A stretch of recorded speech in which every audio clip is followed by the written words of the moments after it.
नमस्कार दोस्तों, बहुत बहुत स्वागत है आप सभी का हमारे और आपके इस YouTube चैनल स्मार्ट टेक में। दोस्तों हर बार की तरह इस बार भी आज हम आप सभी के लिए एक बेहतरीन वीडियो लेकर आए हैं। दोस्तों आज की इस वीडियो में हम किसी भी तरह के ऑनलाइन फॉर्म के बारे में नहीं बताने वाले हैं। आपको पता होगा कि आज है स्वतंत्रता दिवस, मतलब कि 15 अगस्त। तो 15 अगस्त के अवसर पर हमारा कर्तव्य बनता है कि आज के दिन हम उन सभी स्वतंत्रता सेनानियों को याद करें जिनका महत्व बहुत बड़ा है और इन्होंने हमारे देश को आज़ादी दिलाने में बहुत मदद की है। इनका नाम भी सबसे ऊपर लिस्ट में आना चाहिए।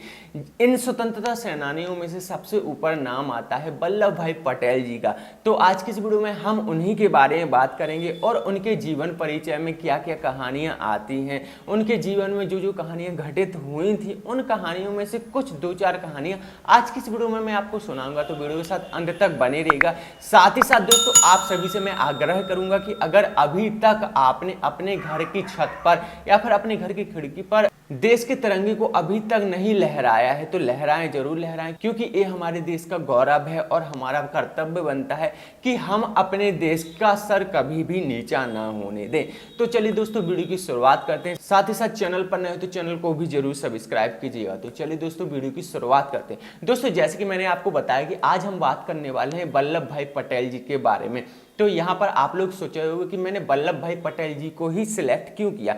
तो यहाँ पर मैं आपको बता दूं कि इनका देश को आज़ाद कराने में एक बहुत बड़ा योगदान रहा है और हमें इस योगदान को नहीं भूलना चाहिए। साथ ही साथ देश की जनता को ये पता होना चाहिए कि इनका कितना बड़ा योगदान है। आपने सुना होगा स्टैच्यू ऑफ यूनिटी। अगर आपको पता हो कि स्टैच्यू ऑफ यूनिटी बनाया क्यों गया है तो यहाँ पर मैं आपको शॉर्ट में बता देता हूँ। देखिए पहले के समय में हो क्या रहा था, जब देश आजाद हो रहा था तो तब हमारे देश में कई राजा महाराजा और कई प्रांत अलग अलग तरीके से बटे हुए थे।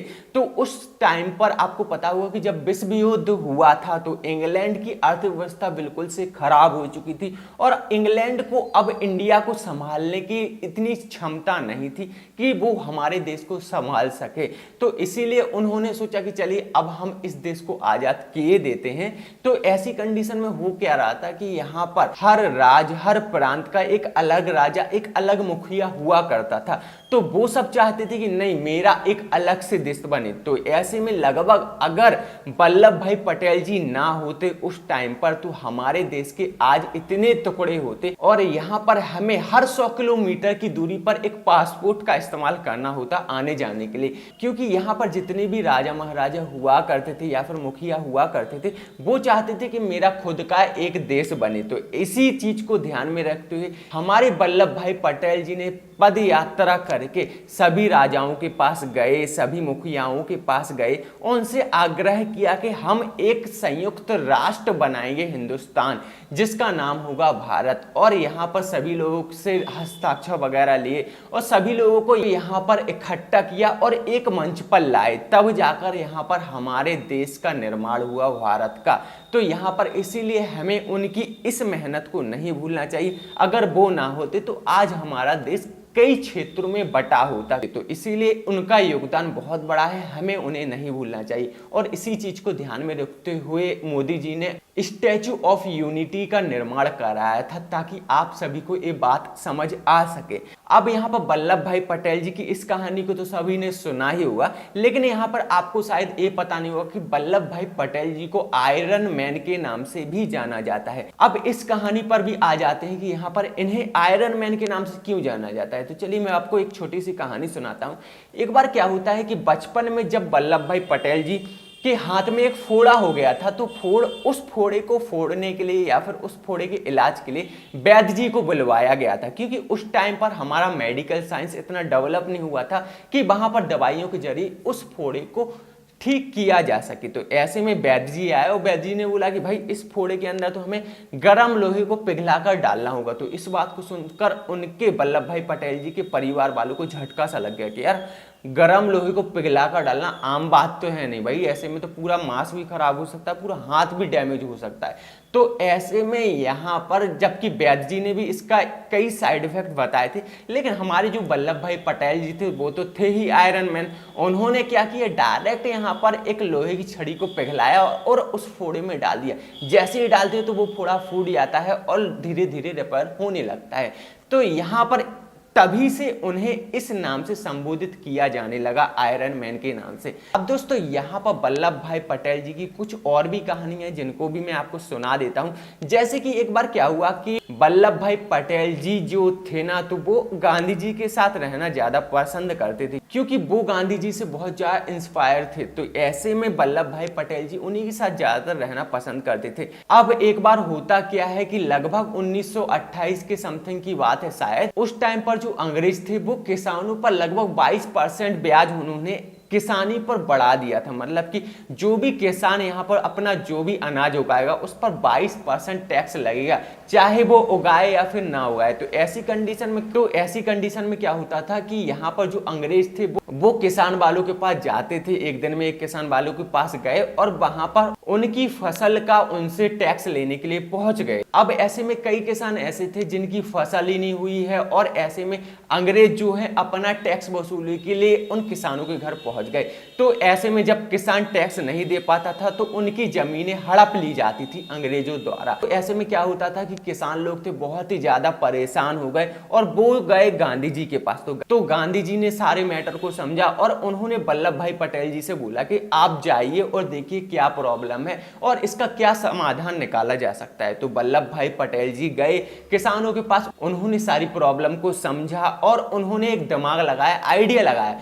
उन्होंने क्या किया कि यहाँ पर अपने गुप्तचर बैठा रखे थे। गुप्तचरों के माध्यम से वो पता कर लेते थे कि कब किस किसान के घर पर अंग्रेज जाएगा और उनकी जमीन को हड़पेगा। तो ऐसे में वल्लभ भाई पटेल जी ने क्या किया कि जिस दिन भी जिस भी किसान के घर पर जाना होता था अंग्रेजों को, तो वो अपने गुप्तचर के माध्यम से यहाँ पर पहले से पता लगा लेते थे कि किस किसान के घर किस अंग्रेज को कब जाना है। तो उसी दिन उस किसान को उस घर से गायब करवा देते थे, मतलब कि किसी और जगह पहुंचवा देते थे। तब ऐसी कंडीशन में जब अंग्रेज किसान के घर पर जाते थे तो भाई किसान वगैरह तो घर पे मिलता ही नहीं था। तो अब अंग्रेज अगर उनकी जमीन हड़पना भी चाहे तो उन्हें किसान के अंगूठे की या फिर हस्ताक्षर की जरूरत होती थी। तो जब वो किसान घर पर था ही नहीं तो ऐसे में उस किसान का अंगूठा और हस्ताक्षर कहां से ले सकेगा वो अंग्रेज। तो ऐसे में इसी रणनीति को अपनाते अपनाते उन्होंने लगभग 6-7 महीने तक यही प्रयोग किया और ऐसे में अंग्रेज तंग आ गए और अंग्रेजों ने किसानों की जमीन ही हड़पना बंद कर दिया। तो ऐसे में सभी किसानों ने अपना हीरो वल्लभ भाई पटेल जी को बना लिया। अब इसके बाद दोस्तों एक और कहानी आती है वल्लभ भाई पटेल जी के बारे में, वो भी मैं आपको सुना देता हूं। देखिए जब 1945 में देश आजाद होने जा रहा था तब क्या होता था कि गांधी जी के संगठन में लगभग 15-16 व्यक्ति हुआ करते थे जो कि हेड थे वहां के। किसी भी तरह के डिसीजन को लेने से पहले उन 15-16 लोगों की वोटिंग होती थी, तब जाकर उस डिसीजन को लिया जाता था। तो अब यहाँ पर जब देश आजाद हो रहा था तो प्रधानमंत्री बनाए जाने की बात चल रही थी। तो यहाँ पर उन 15-16 सदस्यों में से यहाँ पर एक तो हमारे वल्लभ भाई पटेल जी थे, दूसरे जिन्ना थे और तीसरे यहाँ पर हमारे जवाहरलाल नेहरू जी थे, ठीक है ना। तो यहाँ पर गांधी जी ने यहाँ पर वोटिंग करवाई कि यहाँ पर प्रधानमंत्री किसको बनाया जाए। 15 सदस्यों में से 12 सदस्यों ने वोटिंग जो की थी वो वल्लभ भाई पटेल जी के पक्ष में की थी।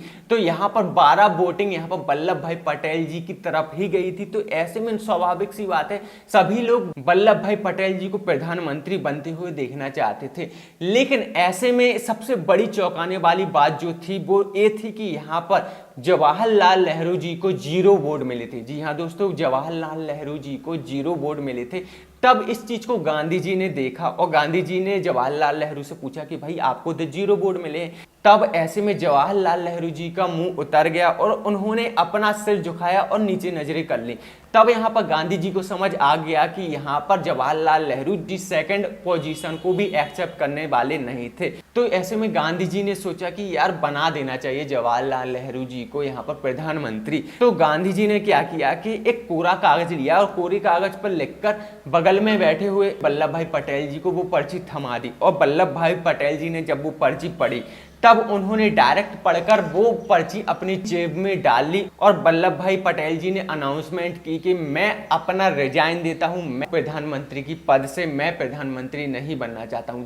और साथ में उन्होंने कहा कि मैं अपना पद जवाहरलाल नेहरू जी को देना चाहता हूं, तब जाकर जवाहरलाल नेहरू जी हमारे देश के प्रथम प्रधानमंत्री बने। तो ऐसे में दोस्तों आप समझ सकते हो कि कितने दिलेर और कितने बुद्धिमान रहे होंगे हमारे वल्लभ भाई पटेल जी। तो दोस्तों यहाँ पर मैंने वल्लभ भाई पटेल जी के जीवन से जुड़ी कुछ कहानियां आपको सुनाई। उम्मीद करता हूं आपको ये कहानियां पसंद आई होंगी और आपका जीवन भी इन कहानियों से प्रभावशाली रहेगा। अगर आपको ये वीडियो पसंद आए तो वीडियो को लाइक कमेंट करना ना भूलें, साथ ही साथ दिए गए इंस्टाग्राम आईडी पर ही फॉलो करें। तो चलिए दोस्तों आज की इस वीडियो में इतना ही, मिलते हैं नेक्स्ट वीडियो में। जय हिंद, धन्यवाद।